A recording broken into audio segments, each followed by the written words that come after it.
Good morning बच्चों। आज class 9 की वर्कशीट नंबर 57 को हम देख रहे हैं बच्चों, जो कि 18 नवंबर 2020 के लिए है।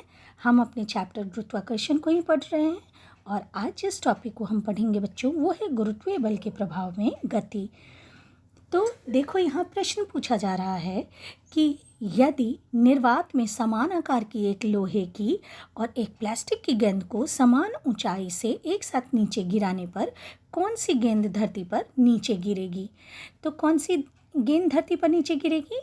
तो देखो, ये पूछ रही है कौन? जिज्ञासा पूछ रही है ज्ञान से। तो ज्ञान ने जो उत्तर दिया है बच्चों, वैसा ही उत्तर आप सब, ज़्यादातर बच्चों के ऐसे उत्तर हो सकते हैं। तो क्या है उत्तर? तो ज्ञान कह रहा है, दीदी मेरे अनुमान से लोहे की गेंद का द्रव्यमान अधिक होने से वह प्लास्टिक की गेंद से भारी है, अतः लोहे की गेंद पहले गिरेगी। तो आप सबका आंसर भी शायद ऐसा ही हो सकता है बच्चों, लेकिन हम देखेंगे, यहाँ है उसका उत्तर दिया हुआ कि हम देखेंगे कि चाहे लोहे की गेंद हो चाहे प्लास्टिक की गेंद, अगर वो धरती पर मुक्त पतन से गिरती है बच्चों, तो उस समय वह उसके द्रव्यमान पर निर्भर नहीं करती।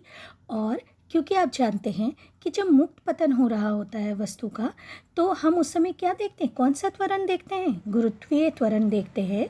और गुरुत्वीय त्वरण क्या होता है? वस्तु के द्रव्यमान पर निर्भर नहीं करता। हमने गुरुत्वीय त्वरण का क्या देखा था फॉर्मूला? G=Gm/r²। यही तो देखा था।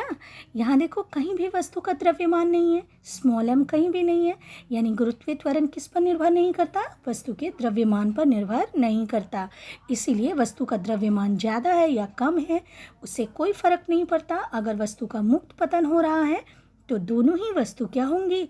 वो समान समय में धरती पर गिरेंगी, है ना। देखो, इसको यहाँ दिया भी हुआ है बच्चों कि जैसा कि हम जानते हैं, पृथ्वी प्रत्येक वस्तु को गुरुत्वाकर्षण बल से खींचती है, जिससे कि गुरुत्वीय त्वरण उत्पन्न होता है। अब गुरुत्वीय त्वरण वस्तु के द्रव्यमान पर निर्भर नहीं करता, इसीलिए निर्वात में दोनों गेंदें ही नहीं, परंतु कोई भी वस्तु एक ही दर से नीचे गिरेंगी। यानी चाहे आपने गेंद लिया है, फुटबॉल लिया है, कुछ भी लेते, तो अगर वो निर्वात है, निर्वात का मतलब आपको पहले भी बताया था, निर्वात का मतलब होता है कि जहाँ कुछ भी नहीं उपस्थित है, हवा भी नहीं उपस्थित है, तो उसको हम कहते हैं क्या? निर्वात। तो जब निर्वात होता है तो वहाँ पर क्या होता है? सभी वस्तुएं जो हैं वो पृथ्वी सभी वस्तुओं को एक ही आकर्षण बल से खींचती है, गुरुत्वाकर्षण बल से खींचती है। और जो गुरुत्वीय त्वरण उस समय लग रहा होता है वह वस्तु के द्रव्यमान पर निर्भर नहीं करता है। तो इसीलिए दोनों वस्तुएं क्या होंगी? समान दर से नीचे गिरेंगी। अब देखो, ये गतिविधि भी आपको इसको समझाने के लिए दी हुई है बच्चों कि क्या है गतिविधि, कि यदि यह गतिविधि हम सामान्य परिस्थिति में एक पंख और एक पत्थर के साथ करें तो धरती पर पत्थर का टुकड़ा पहले गिरता है। हम नॉर्मली जब हम करते हैं तो उसमें क्या होगा? अगर हमने पंख और एक पत्थर को एक ही समान ऊंचाई से हमने नीचे गिराया है तो क्या होगा? पत्थर जो है हमारा वो जल्दी से नीचे गिर जाएगा। ऐसा क्यों होता है? तो ऐसा वायु के प्रतिरोध के कारण होता है। यानी जो वायु बह रही होती है, जो बहुत थोड़ी भी हमें, क्योंकि हम जहाँ धरती पर रहते हैं हमारे चारों तरफ क्या है? वायु का आवरण है, तो वायु उपस्थित होता है। और जब हम एक ही ऊंचाई से मान लो पत्थर और पंख को गिरा रहे हैं तो उस पर क्या लग रहा है? वायु का प्रतिरोध लग रहा है। तो पंख पर लगने वाला वायु का प्रतिरोध पत्थर पर लगने वाले प्रतिरोध से अधिक होने के कारण पंख के गिरने की गति धीमी हो जाती है। अब पंख पर क्या हो रहा है? ज़्यादा प्रतिरोध लग रहा है। प्रतिरोध यानी कि जो वस्तु गति कर रहा है उस गति को वो रोकने का काम कर रही है। तो पंख पर ज़्यादा प्रतिरोध लग रहा है किसकी अपेक्षा? पत्थर पर प्रतिरोध लगने की अपेक्षा। इसीलिए पंख की गति क्या हो जाएगी? धीरे हो जाएगी और पत्थर पर उसका प्रभाव कम पड़ेगा। और इसीलिए जो पत्थर है वो धरती पर जल्दी गिर जाएगा पंख की अपेक्षा। यही दिया हुआ है कि जबकि पत्थर पर इसका बहुत कम प्रभाव पड़ता है। लेकिन इसी गतिविधि को यदि हम निर्वात में करें, अभी आपको बताएं निर्वात यानी कि जहाँ कुछ भी मौजूद नहीं हो, हवा भी नहीं हो, तो अगर हम इसी गतिविधि को निर्वात में कर पाते तो वहाँ वायु न होने की वजह से दोनों ही वस्तुओं का क्या होता? मुक्त पतन होता। और मुक्त पतन में मुक्त पतन के कारण ही एक ही दर से दोनों ही वस्तुएं नीचे गिरेंगी। और जब मुक्त पतन होता है, आपने पीछे की वर्कशीट में जाना था कि जब मुक्त पतन होता है तो वस्तु का क्या होता है, त्वरण उत्पन्न होता है उसमें, क्योंकि वो पृथ्वी के कारण त्वरण है, इसलिए उस त्वरण को हम क्या कहते हैं, गुरुत्वीय त्वरण कहते हैं, जिसको कि हमने स्मॉल g से रिप्रेजेंट किया था, दर्शाया था बच्चों, है ना। उसके बाद देखो यहाँ हम देखते हैं बच्चों, दिया हुआ है धरती के निकट की दूरी को हम धरती की त्रिज्या के बराबर ले सकते हैं। ऐसा हमने पीछे की वर्कशीट में भी देखा था। क्यों? क्योंकि धरती का आकार बहुत बड़ा है और अगर उससे धरती के ऊपर अगर थोड़े किलोमीटर में भी है वस्तु, तो वो धरती की जो त्रिज्या है उसकी तुलना में वो जो डिस्टेंस है, वो जो दूरी है, वो बहुत कम है। इसीलिए उस दूरी को हम क्या ले लेते हैं, नेग्लेक्ट कर देते हैं, इग्नोर कर देते हैं, नहीं लेते, और उस पूरी दूरी को हम सिर्फ धरती की त्रिज्या के बराबर ही ले सकते हैं। तो यहाँ दिया भी हुआ है कि इसीलिए जी को भी धरती के निकट स्थिर माना जा सकता है, यानी कि धरती के निकट सब जगह गुरुत्वीय त्वरण क्या है, स्थिर है। इस कारण धरती पर गिरने वाली वस्तु जैसे पत्थर के लिए हम गति के समीकरणों में त्वरण को गुरुत्वीय त्वरण लिख सकते हैं। यानी कि जब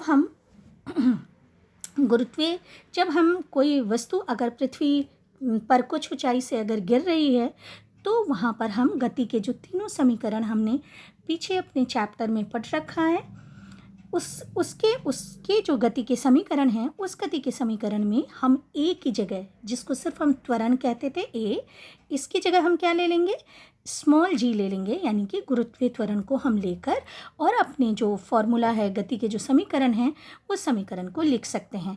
तो हमने गति का पहला समीकरण क्या पढ़ा था बच्चों, v = u + at।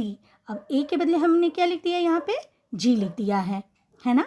उसके बाद जो दूसरा समीकरण था वो क्या था, s = ut + ½ at²। उसके बदले हमने क्या लिख दिया है, s = ut + ½ gt²। और थर्ड वाला आपका था क्या समीकरण, v² - u² = 2as। तो हमने अब लिख दिया है क्या, v² - u² = 2gs। तो इस तरीके से जो गति के तीनों समीकरण थे, उसको हम गुरुत्वीय त्वरण के ए के बदले गुरुत्वीय त्वरण लिखकर और गति के समीकरण को हम लिख सकते हैं, और इसी पर बेस्ड हम न्यूमेरिकल्स भी बनाएंगे।